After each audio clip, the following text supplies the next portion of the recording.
একটা কি বাধ্য এক কাম বল তুই তোমার পাই নিয়ে যাও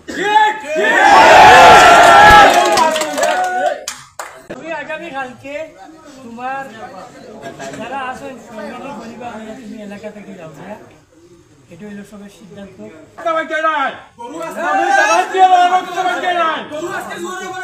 তুমি মনে মনে এক সপ্তাহ বাদে আইয়া তখন তোলা বাড়ি ফিরিয়ে দিব রক্ষা হইতো না। আমরা আজকে হাতে নাতে ইনো কমরুবাইয়ের বাড়ির আমরা সিসি ক্যামেরার বক্তব্যের পরে আমরা চিনছি, এর কারণে আজকে আমরা হাতে নাতে ধরছি এবং এখন বক্তব্যের ভুয়া প্রশাসনের জিম্মা আসল। আমরা খালি বক্তব্যের ভুয়া একলা নাই, আমরা মনে করি আর ইয়া আশপাশের অনেক আসল। যদি আপনারা আমরা ইনো হাউসের পক্ষ থেকে সবার পক্ষ থেকে আমি কইয়া যদি না কোনো চিহ্নিত সুর আপনারা চিনুন বা আমরা এলাকার গরু সহ মোবাইল ব্যাটারি যা চুরি করেন এই ধরনের মানুষ যদি আপনারা চিনুন বলে বলে আমরা ইনো যারা আছি আমরা বলে বলে আমরা নামটা দিই। সবর সিদ্ধান্ত হইল এক, এরা হইল কোন এলাকার মানুষ, কোন স্থানীয় মানুষ। এরা আজকে তোমার ফোনের কারণে রাত্রে ঘুম হারাম।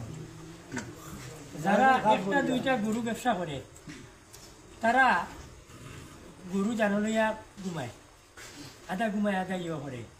এইসব জিনিস আমি একজনে ড্রাইভার নিতে পারতাম না। আমার উপরে তোমার একজনের খান্দনে সারা দেশের খান্দন আর একজনের খান্দন হবে না। ভাই তুমি এলাকা ছাড়িয়ে যাও দি, তোমার লাগি সবচেয়ে ভালো হবে। আর যদি তুমি তেতলামি করো আমি সবরে সাক্ষী রাখতে হইয়া আমার কোনো ড্রাইভার নাই, আমারে খেয়েও দুষ্টা বার্তা নাই। মানুষে কুকুয়া গরু বাড়ির বারে বান্ধিয়া ঘুমাইতা না, আগর মধ্যে ঘুমাইতা বাড়ির দোক নেই ওলা ঘুমাইতা। আপনারা কি তা বল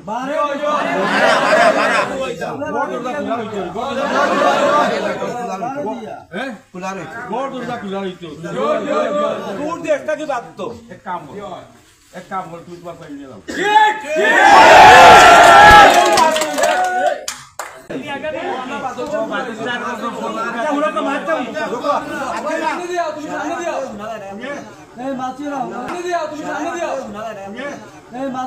তুমি আগামী কালকে তোমার যারা আছেন ফ্যামিলি পরিবার তুমি এলাকা থেকে যাও না, এটা হইল সবের সিদ্ধান্ত।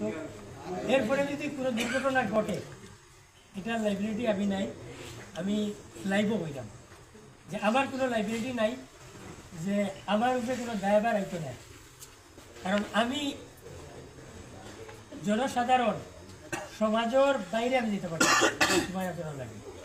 আমি আমার কথা আমি সমাজের সাথে আসি এবং সমাজের মানুষের সুখী শান্তিতে থাকতো, নির্ভয়ে থাকতো, তার পশুপালন ঠিক মতো থাকতো। আমরা দেখবো এরপর